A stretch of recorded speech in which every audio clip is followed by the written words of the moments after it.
Hopefully it works better this time, but the screen has been having a bunch of issues again. Perhaps it is due to we got Luke. Yeah, I was just on here a couple minutes ago, but I've been having some issues with the screen.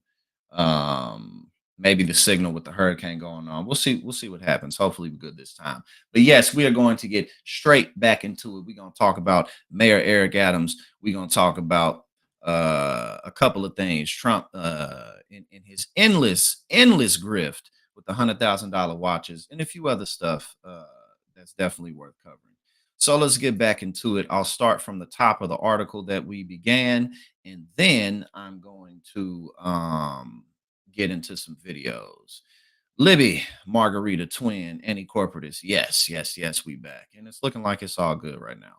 So let's get back into where we left off, and then we'll just keep this thing moving. All right. Again, Mayor Eric Adams charged with bribery. And this dude is a serious crook, man. Serious. So let's go ahead and get back into it. We'll start from the top. Mayor Adams was charged with conspiracy to commit wire fraud, federal program bribery, and receiving campaign contributions from foreign nationals in a massive federal indictment unsealed Thursday as part of a City Hall federal corruption investigation. And keep in mind, you know what I mean, when the feds come after you, they got you. You know what I'm saying? They not gonna come after you for no reason. Oh, the screen's doing it again. Well, y'all can hear me, but this shit is lame because if it stays doing it like this, then there's really no point in me streaming, honestly, because the footage is gonna be trash. Hopefully it stops. If it doesn't, then I'm just not gonna stream. All right. The charges stem from an ongoing investigation by the Manhattan U.S. Attorney's Office um, that has scrutinized allegations Turkey's government funneled illegal donations into Adams's 2021 campaign coffers. Earlier this month, it was revealed the probe is also looking at communications between Adams and the governments of five other foreign countries. In the indictment, federal investigators described a scheme that spanned nearly a decade, starting with Adams starting when Adams became Brooklyn Borough president in 2014, that involved him seeking and accepting improper valuable benefits such as luxury international travel, including from wealthy business people and at least one Turkish government official seeking to gain influence over him. They say Adams proceeded to solicit and accept illegal straw donations from Turkish nationals, and once he became mayor, his foreign national benefactors sought to cash in on their corrupt relationships with him by seeking and securing favors from him rather. Adams has kept this favor trading relationship going while mayor and has continued soliciting illegal straw donations from Turkish nationals from his reelection campaign, according to the indictment. And again, like I said before, like he was already in hot water with the public. He really wasn't in that good of a place to be reelected. I didn't think he was going to be reelected, but now he definitely ain't going to be reelected. So you know that's pretty much done. U.S. Attorney Damian Williams, at a Thursday press conference on the indictment, described Adams' corruption as long running and said that since at least 2018, he accepted more than $100,000 in luxury travel benefits from some of the same foreign actors that organized the straw donations. That's a lot, you know what I'm saying? Like in travel benefit. I mean, in addition to everything in American politics, we're so used to these numbers being massive. We're so used to, like political donations being in the millions, tens of millions, hundreds of millions. But $100,000 over the last several years in luxury travel benefits—that's a lot. This is a grave breach of public trust, Williams said, adding that Adams solicited these benefits even though he knew they were illegal. These upgrades and freebies were not part of some frequent flyer or loyalty program, Williams said. Instead, they were offered to buy a New York City politician on the rise. These are bright red lines, and we allege that the mayor crossed them again and again for years, Williams said, adding that the investigation into the corruption was continuing. And, think about being in this position. One of the things that I say oftentimes about people who find themselves in these positions is how much time they had to change course. Eric Adams has been doing this for a decade. He had many, many years to be like, you know what, let me stop. Now, I think it easily could be said that he would not be in the position that he's in if it wasn't for this type of corruption. However, When you get too comfortable and your ethics just go out the door, you keep on crossing line after line. It feels normal after a while, and that's how these people end up getting caught and going down. Adams first traveled to Turkey in 2015, where he met many of the unnamed foreign nationals who are key to the indictment, including the Turkish official, a Turkish promoter, and a Turkish businessman who owns a Turkish university. The trio would spend years pulling together illegal straw donations to Adams's campaign and bribe him with gifts, the indictment claims. The Turkish nationals who funneled the money into his campaign coffers and sent him on expensive trips did so believing they weren't just buying influence with the mayor, but a future president. A future president, the indictment reads. That's hilarious that Eric Adams ever thought that he was going to be president. I mean, among other things, he just does. He doesn't have the likability. He just doesn't. You know what I'm saying? Or the personability, among other things. But that's pretty hilarious. But a future president. Yeah. Okay. Yeah. Right. Quote, the promoter also celebrated Adams's prospects with additional people, telling others, including Adams himself, that Adams would soon be president of the United States. Again, I don't know why the hell they thought that. That's hilarious.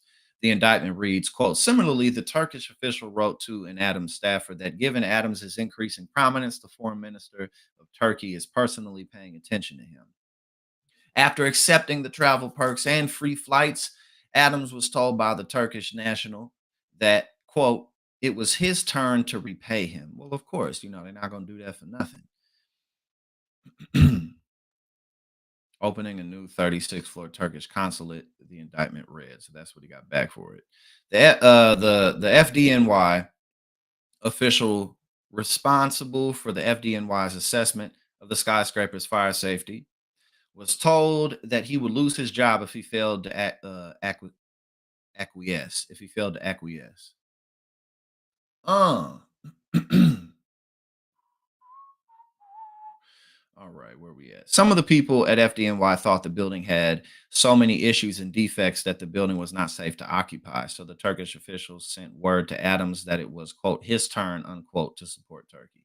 Adams delivered and pressured the fire department to let the building open. Williams added the FDNY professionals were convinced that they would lose their jobs if they didn't back down. And so they did. They got out of the way and they let the building reopen. When reached Thursday, Negro or Negro, Negro, whatever. I don't know how that this funny if it's Negro. Negro said that he told the FBI everything that I know. Quote, they have all they have all that information, Negro said, adding that Adams's request to expedite the inspection was unusual. It was the first time I had ever heard from him about something like that, he said. Whatever he did, he did. It doesn't involve the fire department. Adams has professed his innocence, of course. But again, when the feds come after you, it's because they have proof that you did it. Like the feds aren't gonna do anything public unless they got your ass. One, there's no need for them to, and two, they got a very strong reputation to uphold. So again, feds come after you, you're done. My legal team is going to peruse the entire indictment. We got it today, Adams said, claiming that some of the indictment had been leaked to the media. It appears their goal is to try this case publicly. Well, dude, you're the mayor of basically the most wealthy city on the planet. You're the mayor of one of the prime cities in the entire world. So of course this shit's gonna be public. And it should be. You're a public official. This isn't a divorce case. You know what I'm saying? That's not what this shit is. This isn't about your personal life. Adams claimed he didn't violate any campaign rules as a group of bystanders screamed resign. I look forward to have my legal team handle this as I handle the city of New York. But again, at the end of the day, like he's not going to win re-election. He wasn't anyway. I don't think he was, but now he definitely isn't. Joe Lees, thank you so much for the $10 super chat. Hold on, where we at? Let me catch up. You say everyone seems seated in redundancy and sorrow instead of happiness, honor, and contentment. Thank you so much for the $10 super chat. Thank you for being here. Thank you for all the support. Thank you, everybody, for doing what you do. I really appreciate that. But yeah, no, this is just ridiculous. This guy, and then he tried again. He tried to pull the race card. He tried to be like, right, exactly. There were definitely less blatantly illegal ways to profit off of yourself. But yeah, no, he's screwed. This guy's screwed. And again, like it's no small thing that he did. Like this, no, you can't do shit like this as a public official making deals with foreign governments. No, no, you know what I'm saying? Like that's one of the biggest no's when it comes to being a public official. But now let's watch a little bit of this, and then we're gonna get into some more because we got quite a bit um from about Eric Adams. So here we go. Has just been indicted on federal criminal charges. The FBI searching the mayor's residence at Grace Mansion in Manhattan just this morning. Adams will be the first sitting New York mayor ever to face federal charges. NBC News correspondent Rahema Alice is in Lower Manhattan. She just got her hands on this unsealed indictment. Also with us, MSNBC legal correspondent Lisa Rubin. Former federal prosecutor Christy Greenberg is also here, who worked for the office investigating Adams. So, Rahema, start us off. As we mentioned, this was just unsealed. I know you are still processing it and trying to get the details, but walk us through what we know right now and the search that happened just this morning. Yeah, it's historic, as you mentioned, Anna. Eric Adams is the 110th mayor of New York City, but as you point out, he is the first mayor of New York City ever to be criminally indicted on federal charges. I'm going to read some of it right now to you. It says, in 2014, Eric Adams, the defendant, became Brooklyn Borough president. Thereafter, nearly a decade, Adams sought and accepted improper valuable benefits, such as luxury international travel, including from wealthy foreign business people, and at least one Turkish government official seeking to gain influence over him. By 2018, Adams, who had by then made known his plans to run for mayor of New York City, not only accepted but sought illegal campaign contributions to his 2021 mayoral campaign, as well as other things of value from foreign nationals. As Adams' prominence and power grew, his foreign national benefactors sought to cash in on their corrupt relationships with him, particularly when, in 2021, it became clear that Adams would become the New York City's mayor. Adams agreed, providing favorable treatment in exchange for the illicit benefits he received. It goes on to talk about after the inauguration, he began preparing for his next election, including by planning to solicit more illegal contributions. Yeah, how comfortable was he to be doing this shit? He got so comfortable. And again, it's not, I mean, even if he did this in some small town in the middle of nowhere, it would have been bad. But like, dude, you're the mayor of New York City. Like you think people ain't watching what you're doing? And granting requests from those who supported his 2021 mayoral campaign with such donations. We should mention to you that I'm standing in Federal Plaza, and about a half an hour now, around the corner, we're expecting that the U.S. District Attorney, Damian Williams, is going to hold a news conference, and he had put out just a moment ago, they're going to talk about these charges. Interestingly, in that press conference, in the press release, he did not name Mayor Adams specifically, but it was clear that Mayor Adams was the target of this investigation as things have been swirling around him. You mentioned and showed some video that earlier this morning, federal authorities went to Florida Bananas. What's going on, brother? How you doing? And we got Kenny. What up, Kenny? The mayor's official residence, Gracie Mansion. It is north from where I'm standing, and they took out material from his home. His attorney sent out a statement at that point, and we should share it with you. His lawyer said federal agents appeared this morning at Gracie Mansion in an effort to create, quote, a spectacle again and take Mayor Adams' phone again. He has been arrested. He has not been arrested and looks forward to his day in court. They sent a dozen agents to pick up a phone when we would have happily turned it in. The mayor has insisted that he is innocent of any and all charges. Yeah, so it's looking like it's coming in and out, but I think it may have something to do with the hurricane while the screen keeps going in and out. charges that might come against him.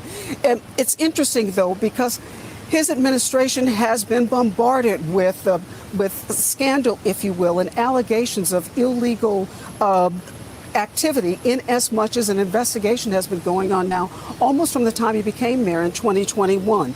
The charges stem from a broad corruption investigation.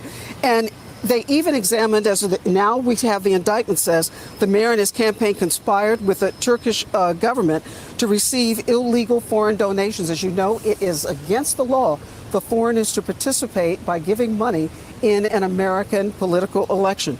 It also examined whether or not the mayor pressured New York City Fire Department officials in order to... Paula, thank you so much. I appreciate that. I'm doing my best, and we are growing. You know what I'm saying? Things are coming along day by day. Thank you. To sign off on a new high-rise office building for the Turkish consulate, despite the concerns about safety problems. And last year, it should be mentioned that one of the mayor's campaign fundraiser officials, Brianna Shuggs, her home was searched and her phone and electronic equipment was taken from her home. The mayor was even stopped in the street, his vehicle, and federal agents entered the vehicle taking his phone and electronic equipment. The home of the mayor's director for international affairs was also searched. The search also involved the mayor's former... Bro, his whole goddamn operation was corrupt. Everybody around him was corrupt. And he was a police officer. Like, this dude, man... liaison to the Turkish community of former Turkish Airlines executives. There had been talk that the mayor had gotten an upgrade on his seats, if you will, on airline flights to Turkey. He had gone to Turkey several times. He said it was always on official business. Again, the mayor has repeatedly said, as he heard these charges were about to come down, last night he heard about them, and he released a statement saying that he is innocent of any and all potential charges that would be... I'm innocent of every damn thing. Ain't none of it true. The feds, they got a damn near perfect prosecution record, but I'm innocent of everything. They just set me up, even though I'm excuse me, goddamn. They set me up, even though, you know what I'm saying, even though I'm a cop myself, the cops set me up, because that happens all the time. Leveled against him, and he is eager to have his day in court.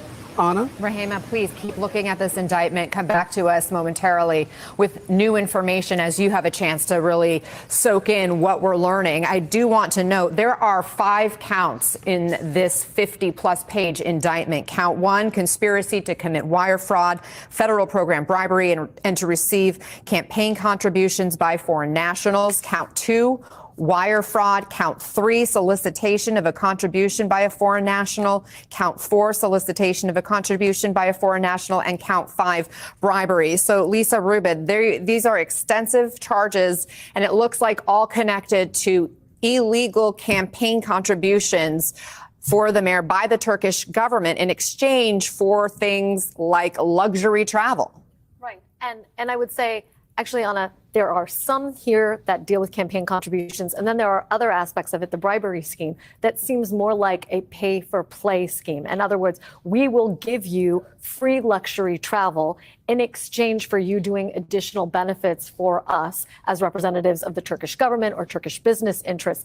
Those trips are detailed on a particular page of this indictment, page 41. There's a chart detailing what prosecutors believe are the trips that Eric Adams and his domestic partner accepted and the alleged value of those trips. But I want to point out one other sort of... This is a big deal, y'all. Like, this is really a big deal. And he's the first sitting mayor in NYC history to be in this position. This is a big, and the shit he did is no small thing. Like, he was just in collusion with foreign governments for years. Like it was nothing. Like it was nothing.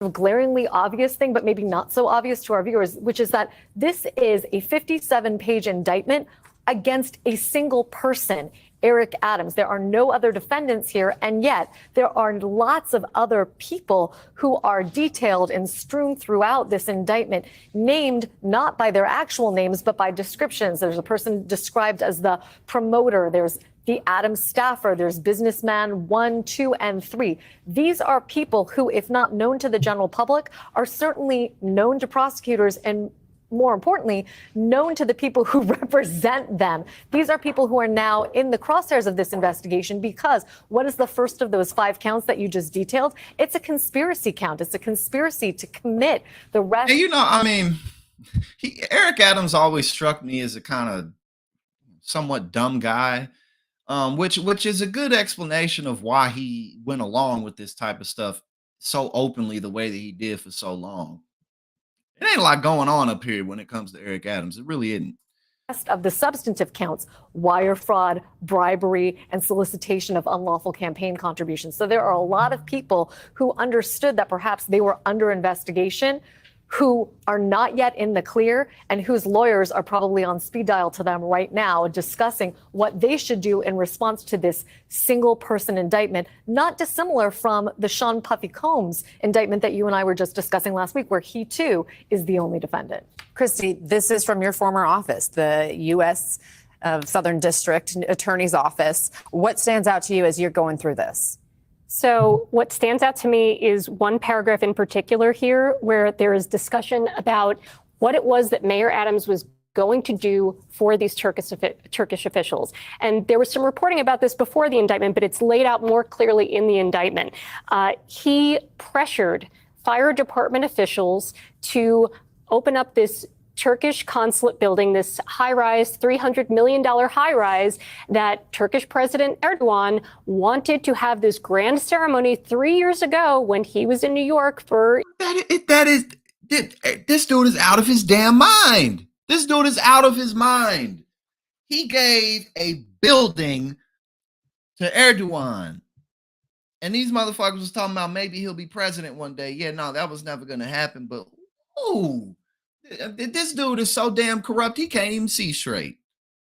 The UN General Assembly, he wanted to be there, wanted to have this grand opening of this Turkish consulate, said it was a masterpiece and it would be a symbol of increased power of Turkey. So it was very important to the Turkish president that this Turkish consulate be open while he was in New York. Well, what we're learning from this indictment is in order to get it open, Mayor Adams, he was not the mayor at the time, but before he was the mayor, but he had won the primary and was in effect going to be the mayor, exerted extreme pressure on these fire department officials, including telling one fire official that he was going to lose his job if he failed to sign off, despite the fact that there were significant safety concerns to this building. Wow. Like the safety concerns with the building are there for a reason. Like this dude is so corrupt and so dumb because this dude is dumb, right?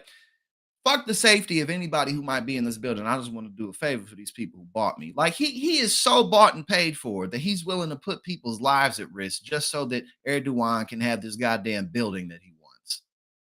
Like this is a big fucking deal. Like I know we live in a time where we're just really desensitized to all this shit, but like this is major.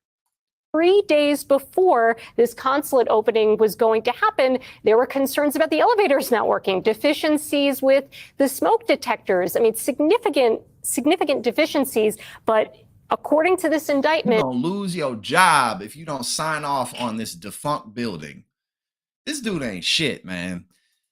It's Mayor Adams exerting his pressure on these fire department officials, including telling them they could lose their job, to make sure that they signed off on this. That was a benefit, a very clear benefit that he was providing for these Turkish officials. And again, this is not just money exchange. This is a building where people could be, in harm's way. So that seems to be a very, very significant allegation here. Yeah, no, this is major. He's in trouble. This dude's gonna go to prison. His ass is going to prison. I mean, maybe not, but this shit is a big fucking deal. Hold on, I'm catching up with y'all over here. Yeah, it appears that Casey has given up. Maybe he's just sitting in here, touching himself right now. And then once he's all done, then he'll get back to saying the same shit. But yeah, they're all the same, man. They're all the same. It's like whenever a Trump supporter comes in, you know what they're gonna say. They're gonna call everybody gay. Yo, it looked like I got hit in the face. I'm looking at my face right now on the screen. It looked like I got a black eye. Hey, but at least y'all can see me. At least y'all can see me. But I think it's probably it must be the hurricane because it normally doesn't do shit like this, and there ain't nothing wrong with my camera. But it's working good enough. So let's continue. All right, and now we got Eric Adams with the deflection. You know, it's all a conspiracy. He's blaming Biden and Harris on what happened to him. He's saying, you know, so let's get into that. Of course. Eric Adams suggests Biden DOJ targeted him for political revenge at chaotic presser. Who gave the directive and orders? I mean, again, he's just and every time I've heard him speak, it's like this dude's kind of dumb and he's a lot dumber than we thought he was. But yeah, this is just ridiculous. The Biden DOJ targeted you for revenge. No, bro. Your ass has been you have been under investigation for a long time, which is why you've been indicted and why you've been charged, because the feds have been watching you for a long time. What are you talking about? How are you? Good to see you. Yeah. The very first time you actually read the 57-page indictment, this is the first time you actually saw the allegations against you. And in reference to your statement last night with regard to speaking out about the migrant crisis, exactly who in the federal government, White House, would you say is targeting you for speaking out? We're talking about the Biden administration, or we're talking about Homeland Security? Right, Luke, that might be the case because you know I don't really advertise my OnlyFans outside of my Instagram because you know it's not really particularly appropriate to do it. But I do have a couple of hints on my YouTube, just a few here and there. You know what I'm saying? So maybe he was scrolling, he was like, "Oh boy, I'm gonna go check this out." But yeah, maybe that is where he's at right now. We're talking about with regard to that, and the first time you actually read this indictment today. I think that your second question, I think you need to ask the federal He prosecutor. put a bunch of black people so that he could pretend like this is due to racism. That's why. Who gave the directive and the orders? I don't know, but we should ask them who gave the directive and orders that we're going to take on and create this group of lies. They have the answer to that question. When it comes down to... And again, I mean, whenever it's all fake, all of it's fake, you know, and again, why would the government be after the government? Like, why would the government itself come after you? Again, you're the mayor of one of the most important cities in the world. New York City is one of the most economically successful, wealthy, most diverse, most populated, and important places on the entire planet. And so why would they come after you for no reason? And you're the first person that this has happened to. read it, I peruse through it to get the top lines. The attorneys are going to dig into the crevices of it, but it is clear. Everyone that knows me knows I follow campaign rules and I follow the law. What does that even? Everyone who knows me knows what I do behind closed doors. No, everyone who knows you doesn't know what you always do. What kind of a statement is this?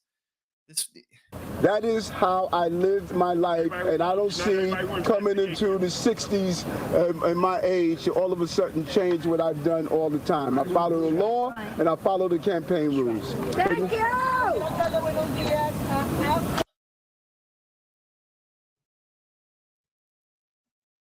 Yeah, okay, man, whatever. And whatever you say, right? Whatever you say. And this is pretty good right here. This is hold on, let's see. Do we need to go over this more? Yes, let's go over this more. We got some more information because this is a big deal. So let's go through this article and get more of the numbers down. All right, here we go. Right, I'm innocent because I've never been indicted before. Hey, he might be in the Diddy files because after all, he did give Diddy the key to the city. You know what I'm saying? So there is something going on right there. All right, now let's get to this. Adams built public of $10 million. Woo, this dude is in trouble. He is in trouble. Federal prosecutors have alleged that he stole $10 million in public funds in order to boost his then candidacy through the illicit solicitation of foreign campaign donations, which we just went over all that stuff that he did with Turkey. He was willing to fire somebody if they didn't play ball with exactly what he wanted, to build or to open a building that was deemed to be unsafe for Erdogan, who's the president of Turkey. So, yeah, this dude, this dude. Yes, exactly, my boy. It was the key to the freak off room in New York City. That's really what was going on, because you can't get into that room without a big ass master key, because all the freak shit that goes down. You feel me? So you're right. You always on the money with this type of shit, man. Man, he's in trouble. He is in trouble. $10 million in public funds. Woo! All right, where are we at now? Let's see. We don't really need to look at that. Now let's check this one out. This is what some activists were yelling to him earlier today, where they were like, "Nah, bro, this isn't a black thing. This is a you thing. You're in trouble because you're in trouble. This has nothing to do with race." This is pretty good right here, because again, like I said, even before this shit came up, like he really was not in a position to win re-election, but now. This dude's going to prison, man. Because this is a big deal. This is a big deal. And yeah. All right. This is pretty good right here. Well, he's certainly descending on the podium. He's walking over right now. We're all very curious to hear what he has to say now that the charges are known to everybody. They have been unsealed, and he has a court date next week. So we are waiting right now to hear what he's about to say. In the meantime, one last question for you. No, I think we're getting ready to hear from the mayor. There he is. Mayor Adams, for the first time since learning of this indictment, let's listen to the mayor with a smile on his face. This is not a black thing. This is a youth thing. This is a youth thing, Eric Adams. This is not a black thing. Your policies are anti-black. You are a disgrace to all black people in this city. The things that you have done are unconscionable. You hurt our schools. Our streets are dirty. Our children are harassed by the police. This is ridiculous. So as we're waiting for Mayor Adams to speak, it sounds like he's being heckled by a protester. Oh, man, this dude is in trouble, man. He is screwed. He is done. This is a youth thing, Eric Adams. This is not a black thing. Your policies are anti-black. You are a disgrace to all black people in this city. The things that you have done are unconscionable. You hurt our schools. Our streets are dirty. Our children are harassed by the police. This is ridiculous. Oh, this dude is. We're going to keep our eyes on this as it continues to develop. But good Lord, good God, this dude is in trouble. I mean, he really is. All right. Now, I don't know if y'all checked this out or if y'all seen this. This is a breaking news while we were looking at the Eric Adams stuff. Right-wing network Newsmax settles a Smartmatic defamation lawsuit. Newsmax has settled the defamation lawsuit from voting machine company Smartmatic over the right-wing network's false reporting on fraud claims in the 2020 presidential election. A deal was reached Thursday as the two sides were headed for trial in a Delaware court where jury selection was selected to begin. Newsmax is pleased to announce it has resolved the litigation brought by Smartmatic through a confidential settlement, the Boca Raton, Florida-based network said in a statement. Smartmatic's suit said Newsmax provided a platform for its hosts. Donald Trump and the former president's attorneys and allies to falsely claim that the company's software was manipulated to deliver the election for President Biden. Smartmatic's equipment was used only in Los Angeles County in 2020 and not in any of the swing states that helped decide the election. The claims were given ample airtime on Newsmax despite a lack of credible evidence of fraud and a complete rejection of Trump's legal challenges in the courts. Smartmatic says it lost business because of the bogus statements. Smartmatic has a similar $2.7 billion defamation suit against Fox News that could go to trial in New York next year. They say, I wonder how much. We don't know how much they settled for, but maybe that'll get out. You know what I'm saying? Um, maybe that'll get out. But the things that these people have done and put themselves through, all for the sake of Donald Trump, a used car salesman. That's what he is. Donald Trump is the epitome of a used car salesman. Um, all right, now we got, just in case people forgot, because Republicans are always acting like they care about the debt and the deficit. And then when they talk about how much Donald Trump drove up the debt and the deficit, they're like, oh, well, that was just because of COVID. No, it turns out that's not quite true at all. So let's look at this. Trump ran up national debt twice as much as Biden, and this is non-COVID relief. Okay, so this is not COVID, and COVID relief is over here, right? So look at that. With non-COVID relief, we got 4.8 trillion and Biden 2.2. But again, this is something that Republicans are always pretending like they care about, even though when they're in office, they drive it up even more than everybody else. Mostly because they cut funding to the government, so then the government has to borrow money. I mean, it's really it's not more complicated than that. When you cut taxes for corporations and the wealthiest people in the country, that creates a deficit in the government being funded. The government doesn't have money, then they have to borrow it elsewhere. It's really that simple. There's nothing else to it. This is how it goes down, right? So there you go. Former President Trump ran up the national. Oh, and also when they talk about Trump and his jobs and stuff like that, and they say, oh, well, all the job losses were because of COVID. No, wrong. Actually, before COVID even started, Donald Trump shipped a whole bunch of jobs and exported a whole bunch of jobs because that's what Republicans do. So, yeah, again, and that's one of the dumbest things about when people are like, well, I really, really like Trump's policies. I love his policies. What? No, you love his racism and you love his personality. That's what you love. Because this is the cold hard facts right here. Former President Trump ran up the national debt by twice as much as President Biden. The winner of November's election faces a gloomy fiscal outlook with rapidly rising debt levels at a time when interest rates are already high and demographic pressure and retirement program is rising. We got Hassan. Brother, thank you. We got Brother Hassan just became a super duper hero. And we got, let's see, Davina. Hold on, did I miss this? Hold on. Davina, thank you so much for the $5 super chat. I hope you're having a great day. I wonder if Diddy will have prison freak off parties. I am having a great day, and he probably will. You know what I'm saying?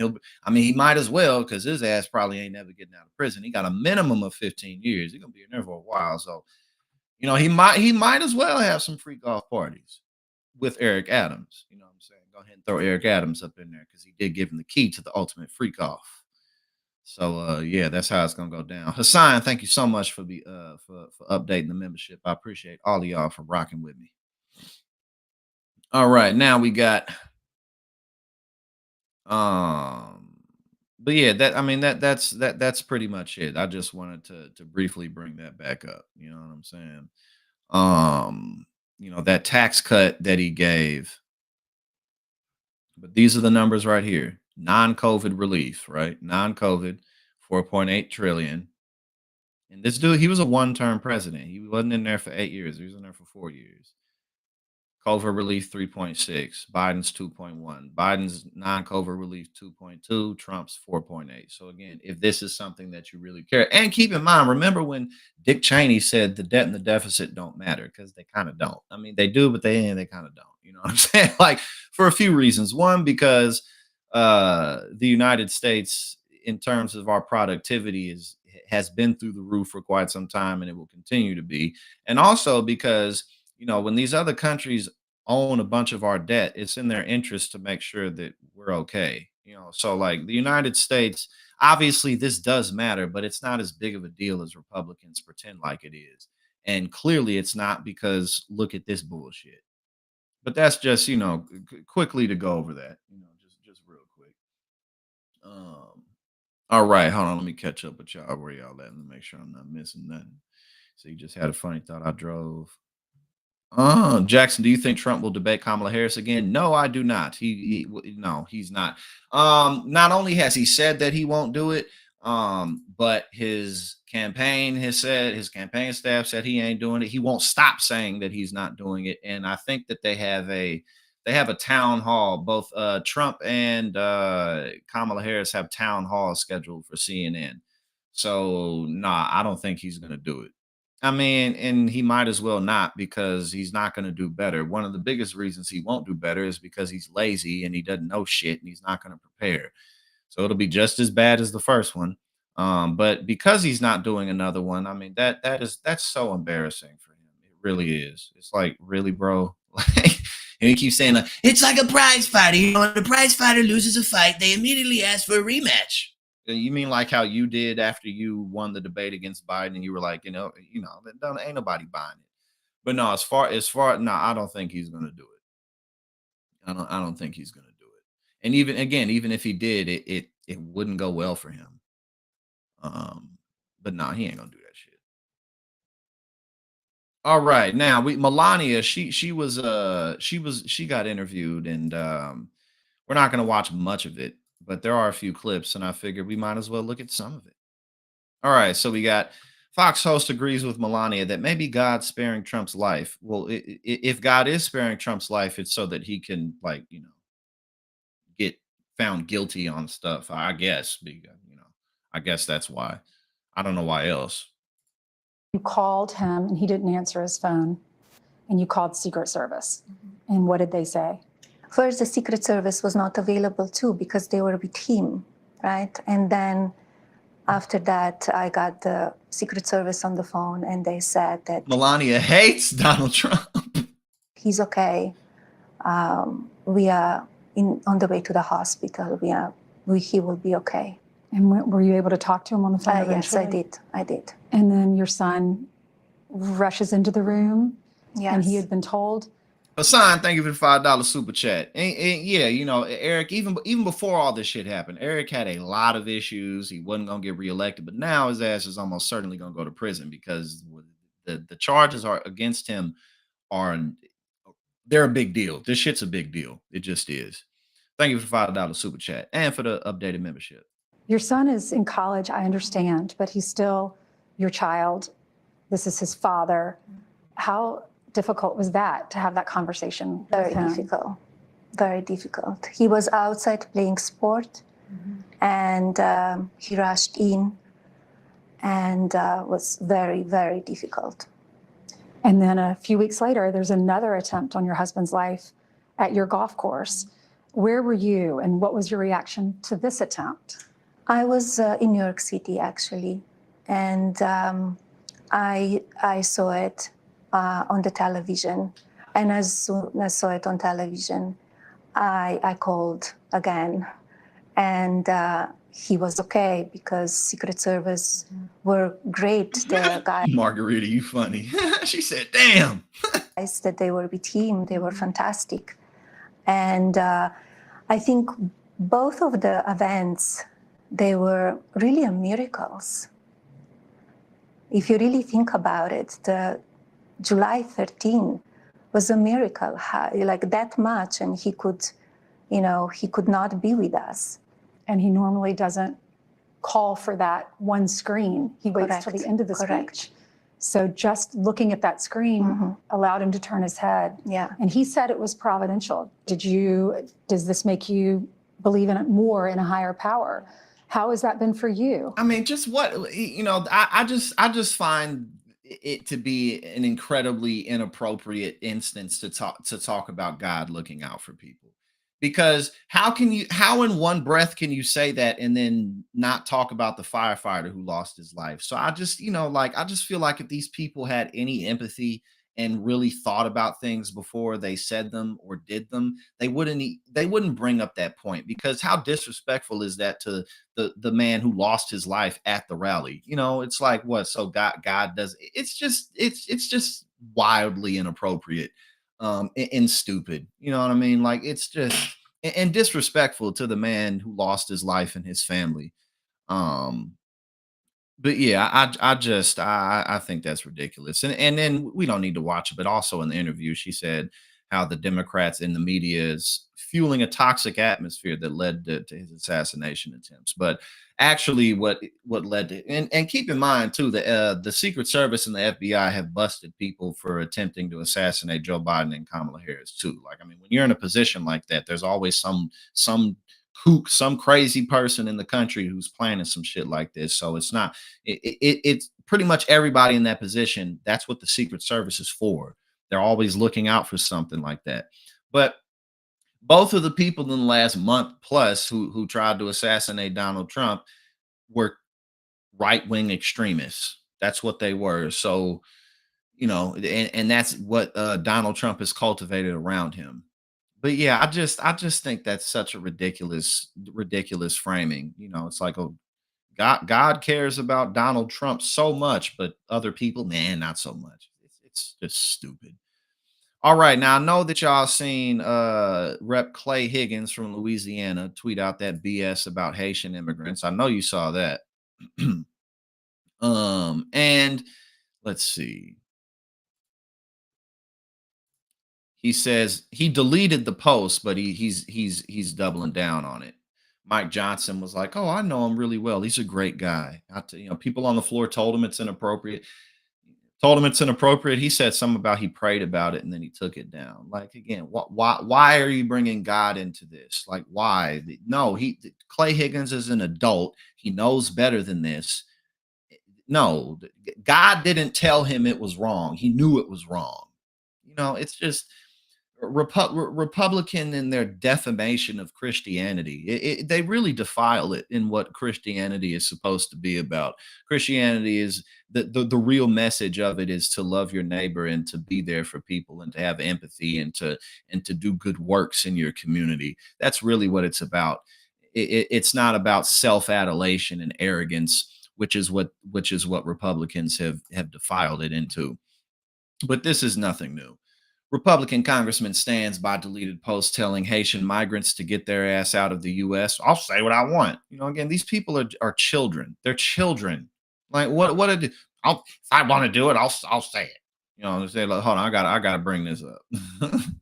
I gotta bring up this picture right here. You know what I'm saying? Hold on, let me go to this. He said, "Look at this dude. This dude got on a fedora." I'll say what I want. See, I'll do it if I want to do it. I'll do it. See, yeah, you can't tell me what to do. Yeah, see, like this dude, man. But hold on, I don't even think we need to go over this right here. No, we don't need to go over that one in particular. Look, see, yeah, I'll do what I want. See, all right, we back here. No, I got my screen up to see if I don't even think. Yeah, there. At least y'all can see the fedora. The screen is going out a little bit, but you can see the fedora. You know what I'm saying? All right, now let's get back into this. Let me make sure. Okay. I'll say what I want. All right, man. Louisiana Rep. Clay Higgins says he still stands by a now deleted post to X where he told Haitian migrants to get their ass out of the U.S. In a deleted post, GOP member Higgins called Haiti the nastiest country in the Western Hemisphere and accused Haitians of being in cults, practicing voodoo, and being slapstick gangsters. We continue. The post concluded, all these thugs better get their mind right and their ass out of our country before January 20th, which would be the day that Donald Trump and his running mate J.D. Vance would be sworn into the presidency if they were to win. While Higgins took down the post, he defended his comments to Democratic Rep. Stephen Horsford in Nevada, who called on the House Committee of Ethics to investigate Higgins. The outlet reported that Higgins said, "It's all true. I can put up another controversial post tomorrow if you want me to. I mean, we do have freedom of speech. I'll say what I want." Again, these people are children. They are children. Like, bro, you are, I don't know how old Clay. Matter of fact, let's look it up because we can look it up right now. How old is Clay Higgins? He's at least in his 50s, at least, right? Clay Higgins' age. How old is he? He's 63. All right. This dude is 63 years old. He should have the maturity, the wherewithal and the understanding to know better than to have said any of this publicly, even if he believes it. But I have a right. Like, bro, you're an elected official. Like, what do you mean? I can say whatever I want and it shouldn't matter. Well, if nothing you do or says matters, then one, you shouldn't have any criticisms for Democrats, period. And two, why are you in the position that you're in? So what, you just get to do whatever you want? Is that it? Like, you just get to do whatever you want, I guess. But yeah, no, these people are pathetic. He continued, it's not a big deal to me. It's not a big deal to me. To me. Bro, you're 63 years old. Look, I'm a rather self-centered person, okay? Like, I am. I'm pretty self-absorbed. But by 32 years old, I know I have my limits on that. I understand that I'm really not that big of a deal. At the end of the day, I'm just one person. You know what I'm saying? Like, how can you get to this position where you're an elected official and say it's not a big deal to me? Like, bro, man, like, these people's brains, their minds they're so immature. It's like something stuck to the bottom of my boot. Just scrape it off and move on with my life. Horsford said on CNN's Anderson Cooper 360 that he plans to file a motion to censor Higgins over the divisive, racially charged, hateful rhetoric. But yeah, man, I mean, I'll say what I want. These people, it's so pathetic, man. It's so pathetic. Hold on, what we got right here?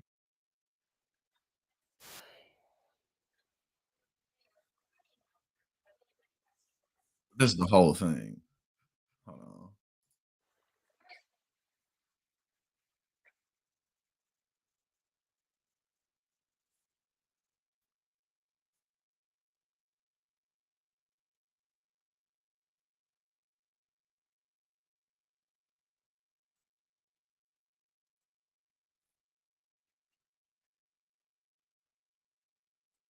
Okay, we not go. I'm gonna show y'all what I started to watch, but they got the whole video up. We got Francesca. She's on Piers Morgan quite a bit. My colleague Francesca Forentini. I know y'all just sitting here looking at this chopped up screen, like, what is he looking at? What's going on? I'm just I'm just up here wasting y'all time. All right, hold on. We gonna continue. Is my shit frozen? No, it's not frozen.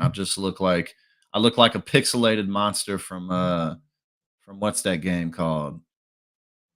That building blocks game. I don't know. I can't remember the name of it. But here we go.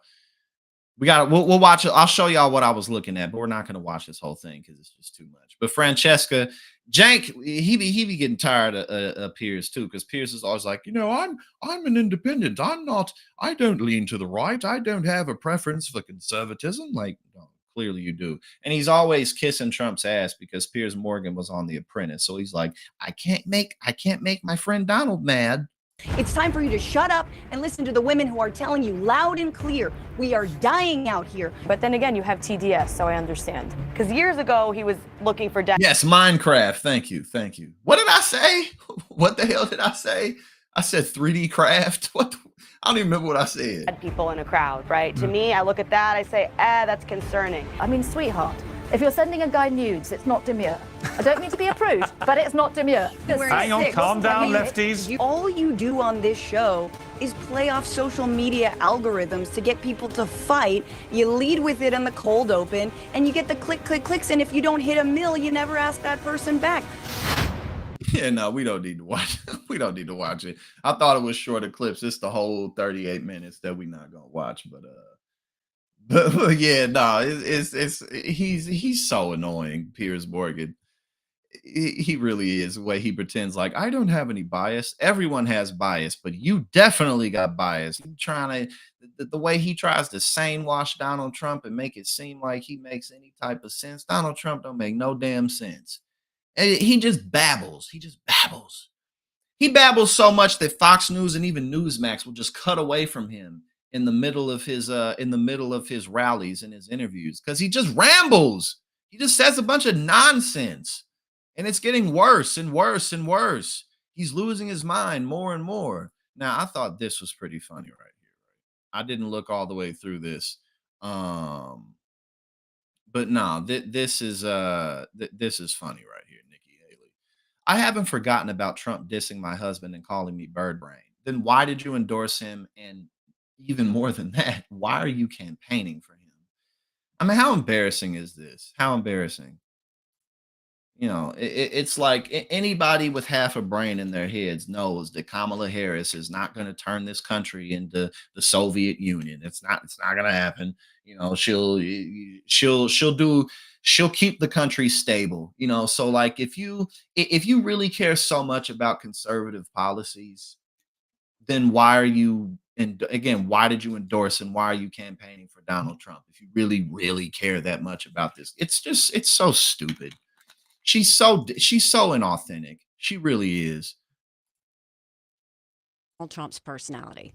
I have issues with him as well. I have not forgotten what he said about me. I've not forgotten what he said about my husband or his, deployment time or his military service. I haven't forgotten about his or his campaign's tactics from, putting a bird cage outside our hotel room to calling me bird brain. I haven't forgotten any of that.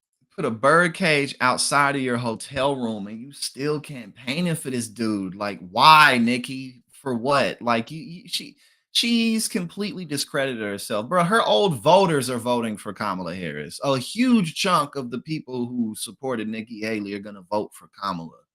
Like, what is this woman doing? What is she doing? This is so lame. Like, you can't never act like, oh, I'm a champion for women. No, then why are you campaigning for Trump? But yeah, no, that's pretty much it. I have not forgotten what he said about me. I've not forgotten what he said about my husband or his, deployment time. I mean, this is just pathetic. It really is, man. All right. Oh, Claudia Conway did an interview with her mom, Kellyanne Conway. Haven't seen it. Let's check some of this out. Apparently, because Claudia is always going ham on her parents, especially her mom. But let's watch. What would you tell them about the content creation? What would you tell them about how they can get involved? I think anybody can get involved. Using your voice is super important. When it comes to the DNC, I think that I was even shocked by how many influencers and people were there, especially young people, creating content. And when we create that content, it is, absorbed and received by these 18 to 29-year-old voters who most are voting in their first presidential election.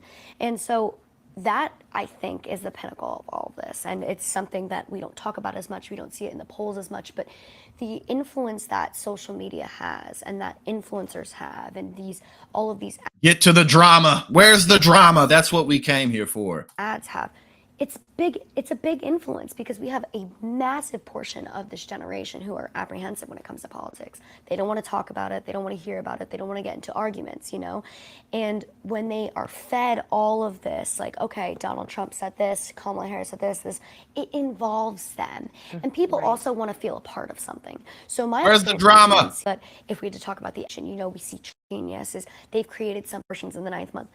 Of jargon, and also our vice president, this kind of back and forth way of speaking, which is like hateful and nasty. And people really is, in New York City, it's a joke. What President Trump meant to say or should have said about that thing is not that babies are being executed, but that in 2019, Kamala Harris, as a United States Senator, voted against. Get to the drama.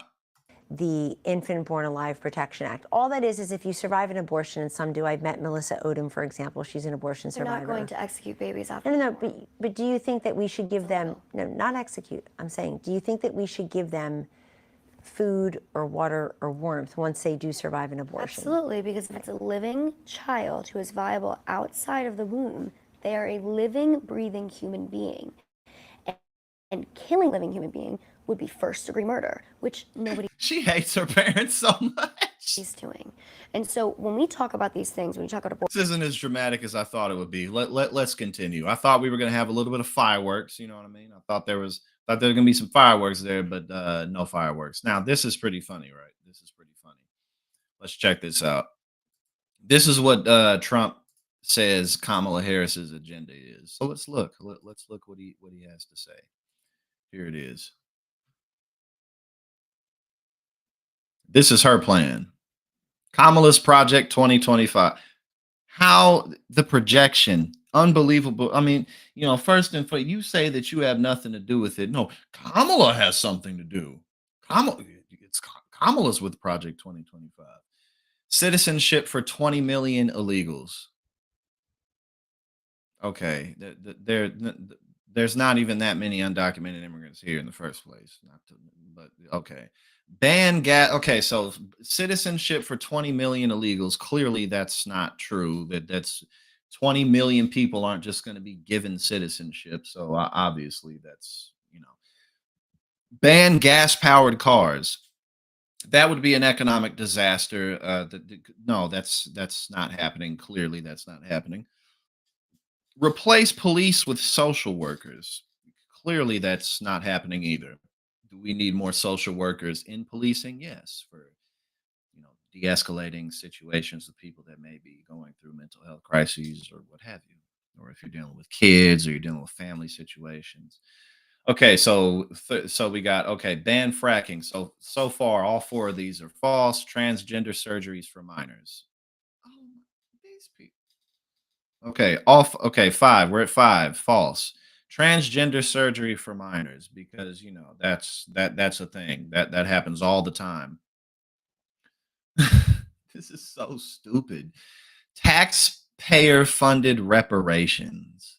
Oh my God, these people are just, they're so racist and so homophobic and transphobic and sexist and all of the isms. That this is them.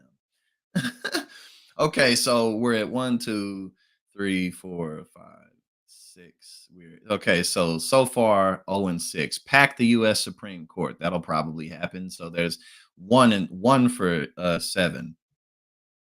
1 and 6. Government and big tech censorship.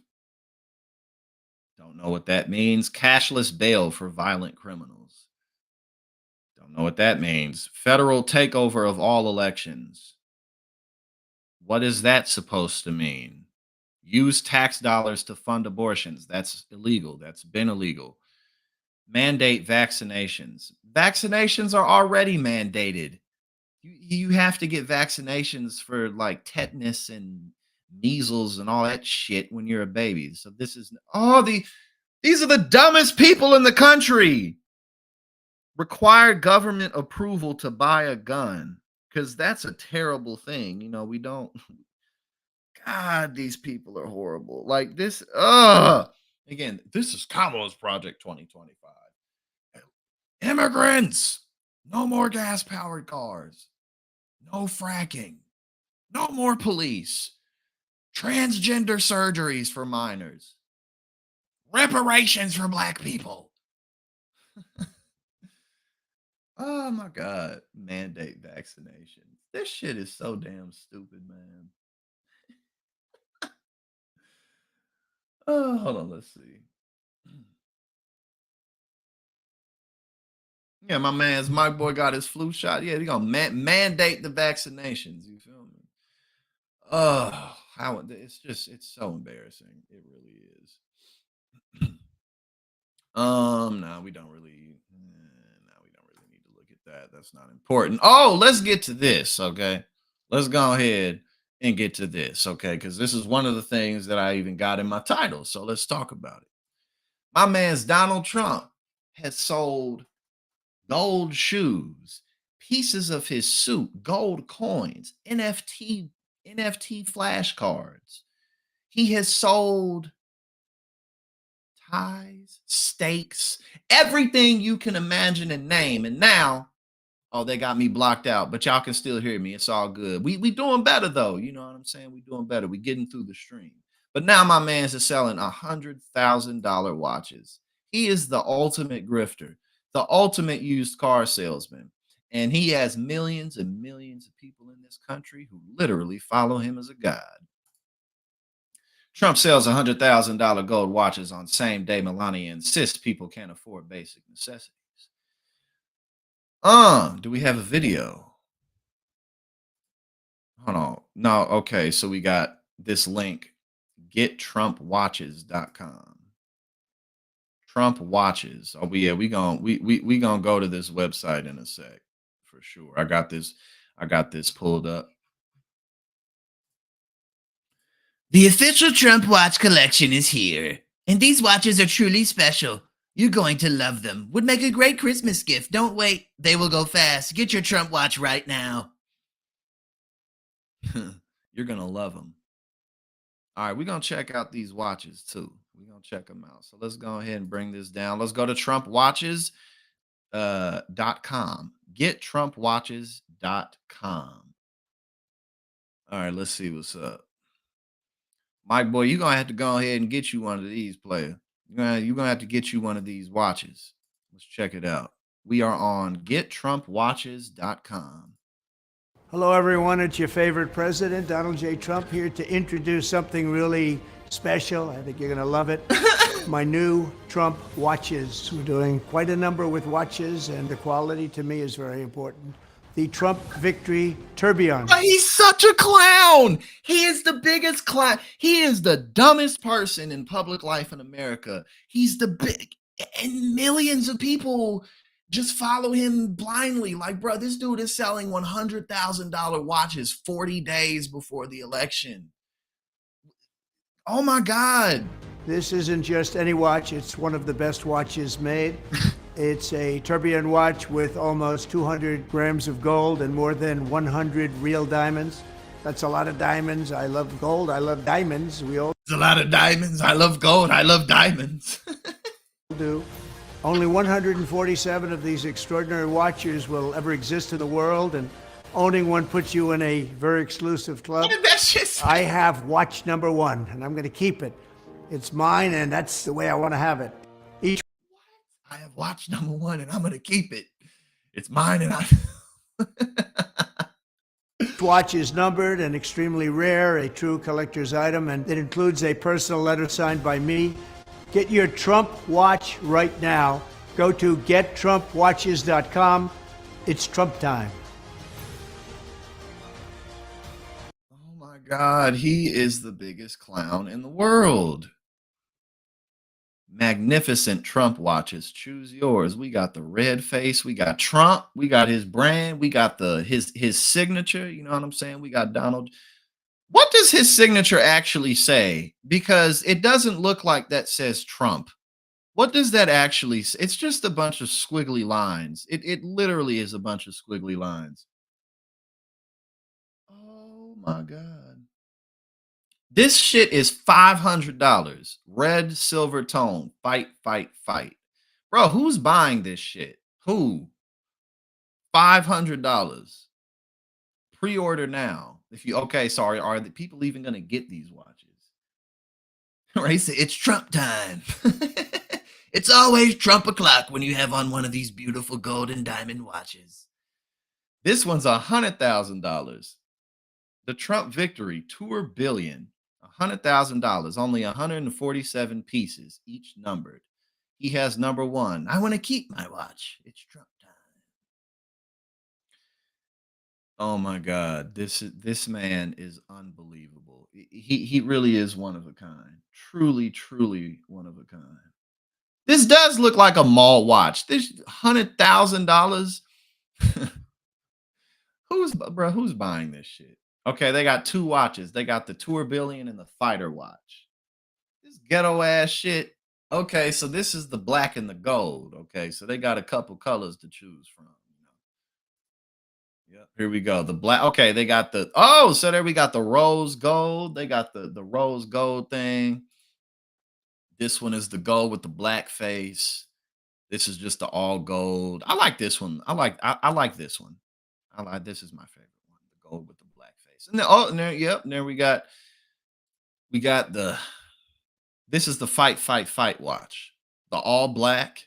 We got the gold and the black, and we got the silver and the red.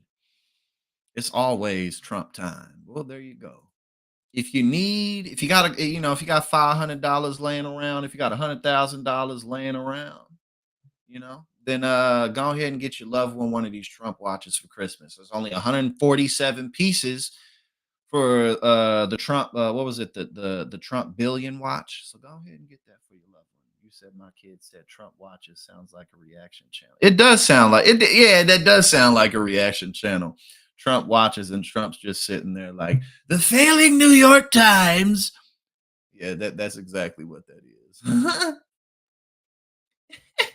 Where you can get a nicer watch than that for $40 at Aldo. Aldo got some nice watches. Go to Aldo, spend $40, $50. You don't even got to spend $100,000 or $500. It's Trump. It's Trump time. Oh my God. This man he really is something else. Okay, now this is just, I don't really know much about what this is, but let's check it out because I got it up. You know what I'm saying? I got it up, so let's check it out. You're paying for the brand name, people. That's what you're paying for, so don't forget that. That's really where the value lies. It's in the Trump name.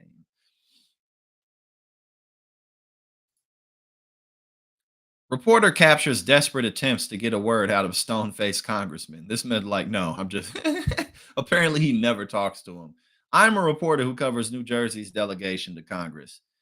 Almost daily, I am on Capitol Hill interviewing New Jersey lawmakers for the public. Despite many attempts, Tom Keene has never spoken with me. This video shows how it typically goes. Do you regret endorsing Donald Trump? Would you welcome him in the district? How are you going to vote on the CR? You in favor of mass deportations in New Jersey, in the 7th district? What about Ukraine? Do you think Trump will do enough to support Ukraine in the war effort? Not only is he not answering his questions, he can't even see him. My man, this reporter is John Cena. You know what I'm saying? Like, he just going around John Cena thinking people can see him. Can't nobody see him? No. He is in another dimension, in another realm. My man's can't be heard, seen, felt, smelt, nothing. You can't eat it. None of the senses are catching on. Taiwan. You pick the topic. He's not even looking at him. Literally anything. He's just like, Yo, look at him.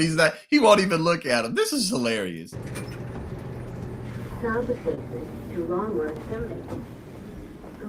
You know what? God damn it. When I joined Congress 5 years ago, I didn't do it so that I would have to answer people's questions. I came in here for the benefits and that nothing else. God damn it. What do you have for lunch? I'm trying, sir, to get your sense on a topic of truly, you name it. We could talk about the Yankees, the Mets, the Giants, NJ Transit. Bingo. New Jersey question bingo. You guys are good starers, man. For real. These motherfuckers like can't see you, can't hear you, can't smell you. Yo, he does look like a young Mitch McConnell, doesn't he? You're right. He does look like a young Mitch McConnell.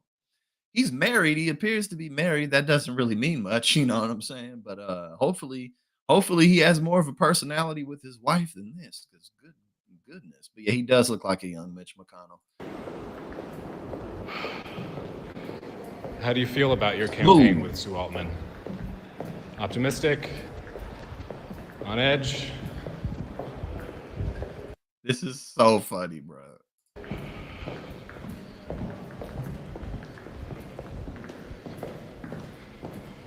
Would you welcome, as I asked earlier, Trump in your district, in the state? Yo, he didn't even look at him when he turned the corner. Check this out. Check this out. When he turns the corner, his eyes don't even go into focus on my man's asking questions. He's like sharp right 90-degree angle on your ass. Asked earlier. Watch this. Check it out. Trump in your district, in the state? Ooh, you see that? See that? Trump in your district, in the state? I count my steps. Bro, he was so accurate with this shit and not even looking. He can't see where he going. He just counts his steps. 91, 92, 93, 94, 95. Oh, it's 96. Turn left. As I asked 1, earlier, 2, 3, 4, 5. Trump in your district, in the state? Oh, time to turn left.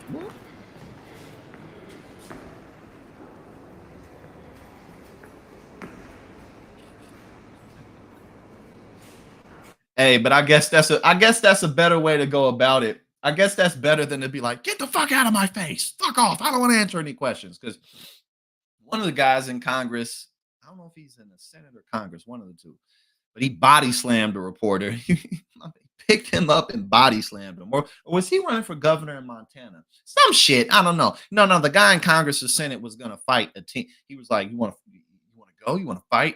He said that to the Teamsters president. And then it was some guy in like Montana, North Dakota, some state like that. He body slammed a reporter or some shit like that. But that was some dedication. That took a lot of focus. You got to hand it to him. Oh, we got more Mark Robinson employees quitting. More of them. Hold on. I mean, we really don't need to go over this article, really. Just know that more people are quitting around Mark Robinson. Which, it's not surprising whatsoever. All right. What we got now? What do we have now?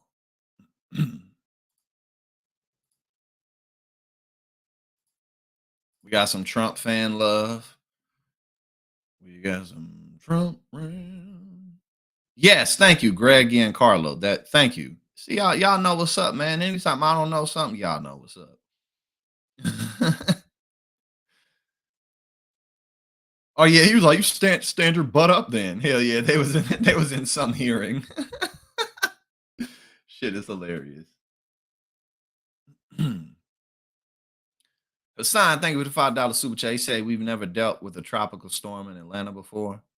Yeah, shit. I know anytime when it snows in Atlanta, it could snow a ½ inch and the whole damn city gets shut down. Anytime anything like that goes on in Atlanta. Thank you, brother, for the $5 super chat. And thank you for everything that you do. But yeah, no, it's what is it, like category 3 or something like that? All right, let's check this out. Trump fan shouts, "We love you," as Trump claims countries want to kill me because of furniture making. Like you did when you were the furniture capital of the world. That's why those furniture companies, and you still have your craftsmen here. Unfortunately, they're doing other jobs that they don't want to be doing. They love making furniture. I know the furniture guys. They don't want to be doing other jobs. They want to be making furniture. They're artists. Those people are going to be coming back into the furniture business. Then, next, I'm imposing tariffs on your competition from foreign countries, all these foreign countries that have ripped us off, which stole all of your businesses and all of your jobs years ago and took your businesses out. That's why when I was elected president in 2016, that's why I exported hundreds of thousands of jobs to Mexico and to China, because I care so much about manufacturing in this country that I send all the jobs away. So that now they won't be able to compete with North Carolina or businesses in any other state in our once great country, soon to be greater than ever before country. All of your furniture makers are going to come back and come back bigger and stronger and better than ever before. They're mostly gone. They're all coming back. They're all coming back because when I'm president, that's all it's going to take. No, bro. You're going to ship more. You're going to ship more furniture, whatever the fuck, overseas. Why people in countries want to kill me. They're not happy with me. Yeah, no, Fritz, that's the head of the Teamsters has lost credibility. I mean, this dude spoke at the RNC but didn't speak at the DNC. First and foremost, the Republican platform is fundamentally against organized labor. It just is. It is against unions. So I don't know why you even spoke there to begin with. And the only reason, because keep in mind, the Teamsters head, he didn't endorse Kamala, but Teamsters leaders around the country are like, nah, fuck what he talking about. We're endorsing Kamala Harris. The only reason the head of the Teamsters Union didn't endorse her is to save face. That it's all about him. That's the only reason he did it. So yeah, his credibility really is shot, especially given the fact that the Teamsters are still endorsing Kamala, despite the fact that he didn't do it. So yeah, and when he spoke at at the RNC, I was like, it was interesting, but it was like, bruh, like this is not this isn't the avenue. This isn't your avenue. And then he didn't speak at the DNC. That shit always kills me. It's like, yeah, the Democratic Party certainly has a lot of problems, but like, that does not. How does that justify? Oh, now I'm a Republican. You know, like the Democratic Party falls short, so now I'm a Republican. It's so stupid. It really is. Because anything about union strengthening unions is going to happen through the Democratic Party. It just will. So we're in a two-party system. It is what it is. The screen is all scratchy and shit. You know what I mean? But we'll get through it. We will get through it. It's probably just the hurricane and stuff, because it normally doesn't do this, and there's nothing wrong with my equipment. All right. Just in. Hold on. Let me see if y'all can see this. Rudy Giuliani disbarred in D.C. over efforts to overturn the 2020 election. Rudy Giuliani, former New York City mayor and legal advisor to former President Donald Trump, was officially disbarred in Washington, D.C. on Thursday for his efforts to downturn the 2020 presidential election. You know, it really is. There's really something to be said about how Donald Trump ruins everyone's life. Anyone who gets close to Donald or anyone who champions Donald, their whole life falls apart.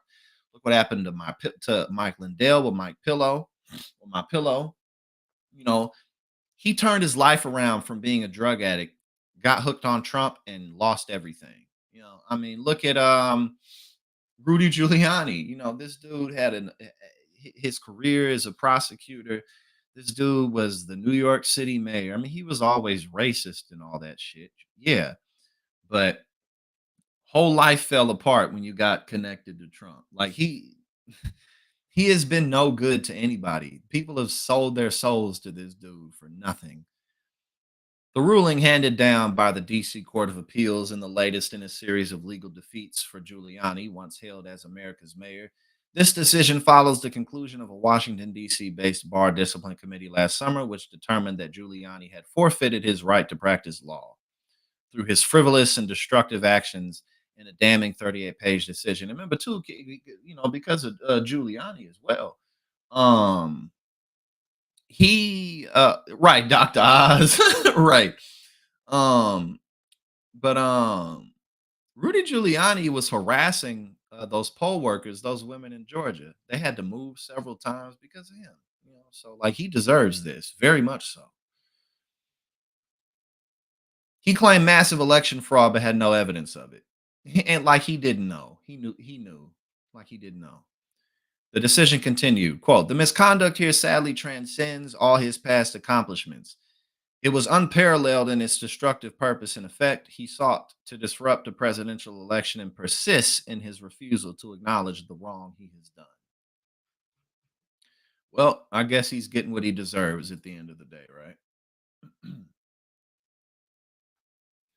All right, let's see. Kyle, you know, we're not gonna watch much of this. Kyle Rittenhouse went on to Alex Jones, who's, you know, he's got to liquidate all this stuff. People can buy it up because he owes $1.5 billion. Kyle Rittenhouse is a hero on the right because he killed two people. Nothing more. That is the only reason why Kyle Rittenhouse is a right-wing celebrity, because he went to Kenosha and shot people and killed them. That's it. No other reason. Which is a shame. But it is what it is. Kyle Rittenhouse claims that the Dems are trying to take guns. Of course they are. Honestly, they're not even hiding it anymore. They're pushing their own agenda and saying we're going to ban free speech. We're going to take your guns. We're going to do all of these things. We're going to ban free speech. They're not even hiding it anymore. They're just saying it out loud. I killed 2 people a couple years ago. That's why I'm on any of these shows at all, because I'm a murderer and I killed people. And that's the left's narrative. That's what they're trying to do. And I better be careful what I say about Hillary Clinton. I really like my life. We all know what she does. Yeah, you don't want to. That's actually. I bet you've been. I know you've been the target of a lot of threats. If you want to get into that, how many threats have you gotten that you know of? I've had, I can't even keep track. It's in the thousands. I've had people text me that I'm showing up to your house, I'm going to kill you. I had one very weird incident to where I did have a drone following me around. I thought it was my neighbor just flying a drone, but I got a text on Twitter, see any drones flying around your apartment recently? And it freaked me out. So those are the type of things I get. Well, the ones you got. Circumstance of what happened, but I think it's really helped me in the long run with a lot of the advocacy work I've been able to do, specifically with gun rights. I've been able to testify for the Second Amendment. I testified for the first time almost 1.5 years ago, 2 years ago, and it's a police department that does absolutely nothing. It's very scary. All right, I want to go to break, and I want to give you the floor because I can ask a lot of questions. And I've seen you. You're really smart, but you're very calm and polite. I want you to be able to address the audience and just talk about Trump, the election, yourself, the Second Amendment, Texas, where we are. Kyle Rittenhouse, where's the best place for people to visit and get your book? Would that be RittenhouseBook.com? Yes, sir. All right, RittenhouseBook.com. And you also are doing great work with TexasGunRights.org. I see you all over the news and doing a great job. What do you do at TexasGunRights.org? I'm the outreach director for Texas Gun Rights. I handle a lot of our industry relations, and I really enjoy it. And You're the outreach director? I enjoy the gun advocacy portion of it. Better start discussing this. I mean, it's the whole thing. I just had it pulled up, but yeah, no, the whole reason that he's famous is because he killed some people. That's the only reason. All right, hold on. Let me just make sure. Pinkabell, thank you so much for the $5 super chat. Oklahoma Senator Mark Wayne Mullen, that Sean O'Brien tried to fight, then he publicly apologized at the RNC. Yeah, that was really embarrassing because again, it was like, it's interesting that you got a union guy up here talking at the RNC, but at the end of the day, like, dude, like Republicans are fundamentally against organized labor. Like, thank you for the $5 super chat, and thank you for jogging my memory, our memory. But yeah, it's really it's really a shame because he's done nothing else. He's not demonstrated his ability to articulate policy. I mean, he's young. He's still really young. What is he, 20 or some shit? He's very young, but still, like, this dude has done nothing but kill some people. And I'm not a major news network, so I can say that shit. All right. This is just funny right here. They're laughing at him because it's like, why is A the only thing that he knows? They said, why is A the only part of the song he knows? God bless the USA. Like, I don't remember the USA. I don't watch. You don't say nothing else except for the A. God bless the USA.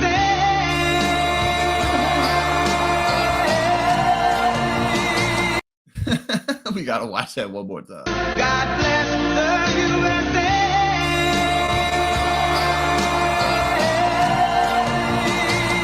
Well, that's his normally to Trump dance. He'd be like, "Oh man, y'all can't see it. You can only hear it. They got it all blurred out. We almost done though, man. We got to get past this hurricane so we can see shit, man." All right, where we at? Hold on.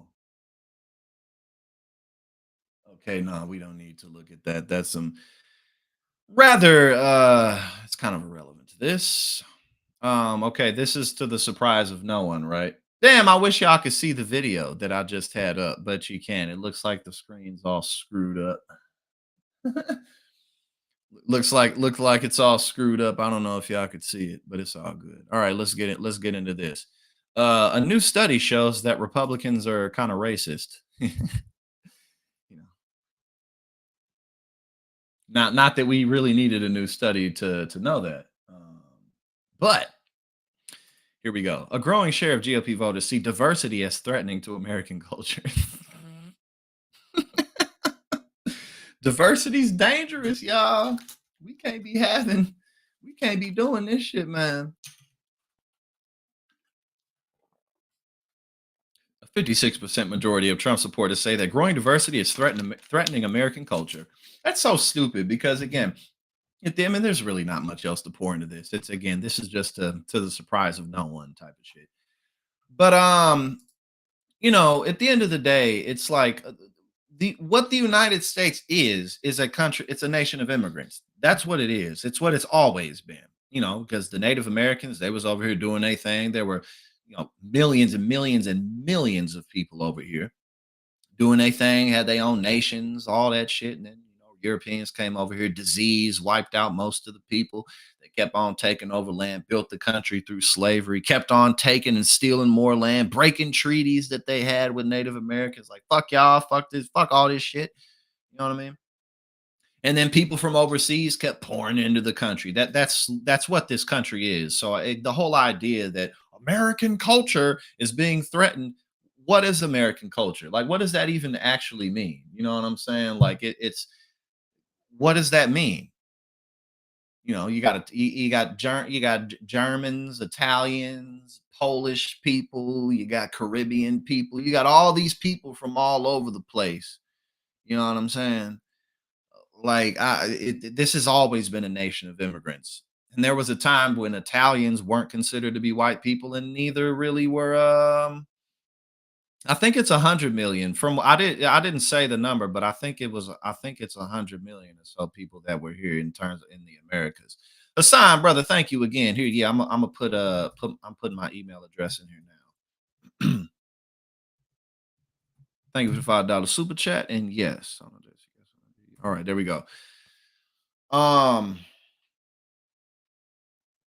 yeah, the main way that if it wasn't for foreign diseases, then Europeans wouldn't have been able to wipe out all of the Native Americans damn near. Because they weren't that much more advanced. I mean, they had more advanced weaponry in terms of like their ability to mold steel and shit like that. But other than that, they had inferior numbers, and the guns in the 1500s really weren't all that good. They took a long time to reload. It was disease primarily that did the Native Americans in. But yeah, thank you again, Hassan. And I just put my email into the chat, so you should be able to see it there. But yeah, again, that's the United States is a nation of immigrants. It always has been. It always will be. And so like it's so dumb. When the Irish first came over here during the potato famine, the Protestants was not happy. The white Protestants were not happy about them dirty Catholic Irish people coming over here. Oh no, they did not like that. So it's always been the same shit. Marjorie Taylor Greene says, I don't think Republicans deserve to be reelected. You're right about that. You're definitely right about that. Let's hear it. The form of the resolution is as follows. Declaring the office of Speaker of the House of Representatives to be vacant.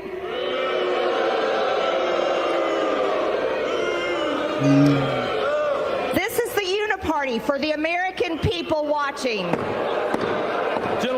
Well, I appreciate you playing that, because I think a lot of people are waking up to the news this morning and realizing that, something, MTG was right. And I was right. I just was early on my motion to vacate on Mike Johnson. But everyone knows it now. And, that was really hard to do on the House floor that day. That was really hard to do, but I did it based on my conviction and what I knew to be true.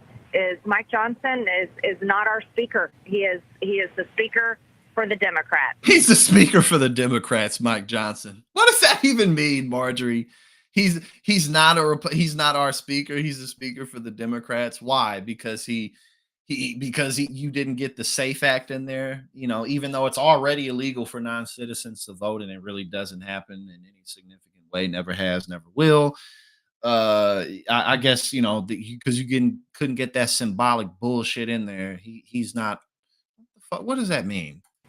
And he has delivered. He has delivered that through his actions of fully funding the Biden-Harris administration, fully funding the weaponized DOJ, fully funding the FBI that had agents. Again, what is he? Is he supposed to not fund the government? Because if he didn't fund the government, it would get blamed on Republicans. It wouldn't get blamed on Democrats. I mean, sure, there'd be a bunch of, you know, IQ of 3 ass people around the country saying, this is because of Biden and Kamala. But most people would clearly recognize that it's because of Republicans. So, you know, again, the government needs to be funded because, you know, that funds construction projects. It funds medical programs, it funds education programs, it funds assistance programs, it funds everything that people can tap in. So, like, what do you mean? Just and was involved in January 6th and raided Mar-a-Lago and has raided a lot of January 6th defendant homes. It has fully funded the invasion at our border that is killing. Fully funded the invasion. What does that mean? They funded the invasion at the border. What? What does that even mean? Americans every single day. Fully funded the Ukraine war that Americans do not support. Reauthorized FISA, warrantless spying against Americans. And that is what Mike Johnson has done. He's been a great Speaker of the House for Democrats, and he has absolutely helped the Biden-Harris administration destroy this country. I share the anger and frustration. And I don't think Republicans deserve to be reelected to hold the majority. And it's a double-edged sword. And here it is. We have to elect President Trump in order to control the federal government. You know, the irony of it all is it's people like Marjorie Taylor Greene who are destroying the Republican Party, like literally. Like, it's because of people like her. It's not the other way around. Like, she's talking like it's because of more sensible Republicans. No. It's because of people like you that you're losing popularity, that you're losing credibility, that, you know, you're losing the future. It's because of people like you. In order to take back all of these huge agencies and departments and set the course right, we also have to control the House, because if we don't control the House, the Democrats are going to rewrite the tax code. That happens in January of 2025. So it is a nasty double-edged sword. And here's what I'm telling everyone. Look, right, exactly, too. It funds the military, it funds all of that. She's like, no, we don't need that. Who needs it? Who needs funding for anything? For President Trump, like your life depends on it, and then hold your nose and vote for that rhino that you absolutely hate, because we need a good tax code in place. And then we move forward into the primary season, and that's where we take these people out. And you're not going to do it with 10 primary candidates running against one rhino. Everybody in their district needs to pick one woman or man that they're going to get behind, and that's how you primary these rhinos. That's when we fix our Republican Party problem that we have. But it all comes down to November. Well, you know what, Marjorie? I hope people take your advice, because the advice you're giving is, you know, again, it's the reason why the Republican Party is in shambles. Indeed, nobody knows what it means. It keeps the people going. Yes, indeed. But yeah, she's out of her goddamn mind. For real though. Like, legitimately. This is funny because now keep in mind, there is a debate. There's not going to be another debate with Donald Trump and Kamala Harris, because Donald Trump is a coward and a loser, and he knows he's going to get embarrassed once again. But there is a debate between J.D. Vance and Tim Walz on October 1st. And obviously Tim Walz is going to dominate that debate. One, because he's better at it, and two, because J.D. Vance hasn't done anything as a politician. He has no record. He wrote a book, then he got elected to the Senate. Don't nothing go down in the Senate. He just got elected to the Senate. He's done nothing. Literally, he's done nothing. All he's done as a senator is terrorize Haitian immigrants in Springfield, Ohio. That's what he's done as senator. So he doesn't really, which is why this is hilarious for him to say that he doesn't have to prepare much for the debate, because it's like, well, one, you always need to prepare, but you extra need to prepare, because Tim Walz, not only has he been a governor, he's been a successful governor, he's a popular governor. He was in the House of Representatives and a very strong and beloved member of his community. Tim Walz has done a lot in his career as a politician. You know what I'm saying?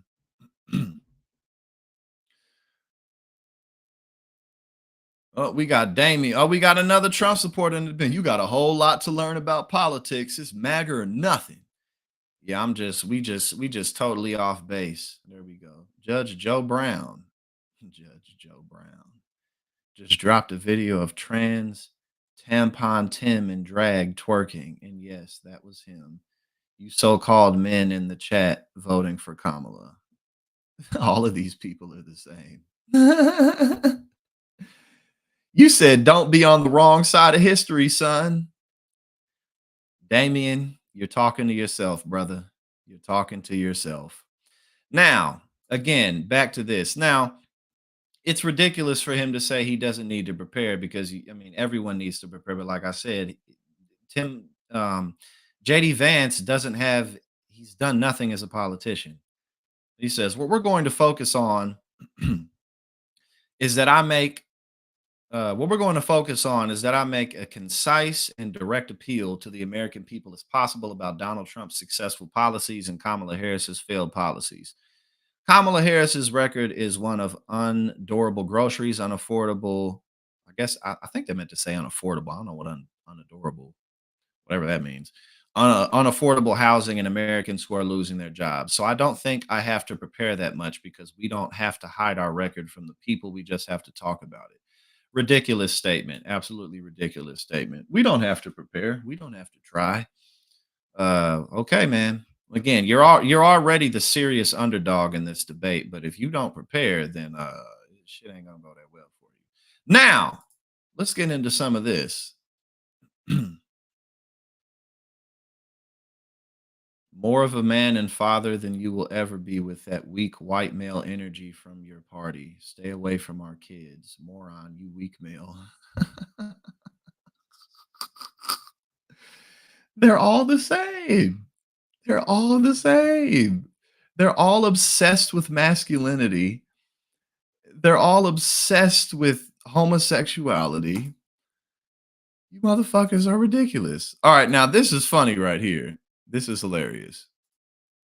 Somebody Diddy's lawyer, right? But Diddy's lawyer, his defense attorney said that he got all these bottles of baby oil because he shops at Costco. He just, you know what I'm saying? He just buys in bulk. That's all it is. He just buys shit in bulk. Diddy's lawyer says that Diddy's large supply of baby oil is simply because he lives near Costco and purchases it in bulk. I've been with him since 8 o'clock this morning, and it's about almost 3 o'clock now. He's just laser focused. He's engaged. He's helpful. He's confident. You know, we're going through our defense as we do every day, and his spirits are relatively good. How do you explain the baby oil and the lubricants? 1,000 bottles of baby oil. I don't think it was 1,000. I think it was a lot. I mean, there's a Costco. It wasn't 1,000. It was more like 879 bottles. It wasn't quite 1,000, okay? But, you know, Diddy's really ashy, and so is everyone in his family. So he just wants to make sure that they all have bottles of baby oil, you know? Like, how you can't explain this away, man. Right down the street. You know, I think Americans buy in bulk, as we know. And you know, this is consensual adults doing what consensual adults do. You know, we can't get so puritanical in this country to think that somehow sex is a bad thing, because if it was, there'd be no more people.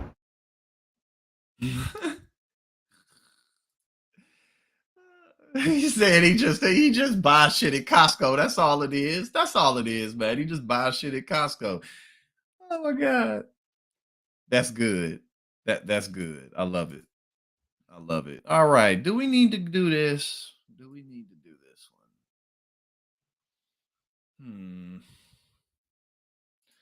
I don't know. I don't know if we need to do this one. That might be us. We might wrap it up right there. We might wrap it up right there. All right. Yeah, we're not going to do this next story. That's good for today. It's kind of non-related. Right, he couldn't even keep a straight face. He's like, he shops at Costco. Bro, how many you know how long, look, if you're using baby oil for most things, you know how long that bottle's gonna last. One bottle of baby oil can last you quite a bit of time. And how many, and two, how many oh, you said Costco denied it. Yeah, how many, like in bulk, if you buy it at Costco, they'll probably sell you like a pack of 4, like a pack of 4 or 6. This motherfucker had 11 bottles of baby oil. But nah, y'all, thank you so much for joining me today. Thank you everybody for the updated memberships, for the super chats, and just for joining me. Thank you, Damien, too, for coming in here and checking out what we got going on. And I'll be streaming tomorrow as well, and this weekend I will be streaming too. So y'all have a fantastic rest of the day. Thank you again for everything, and I'll see you tomorrow.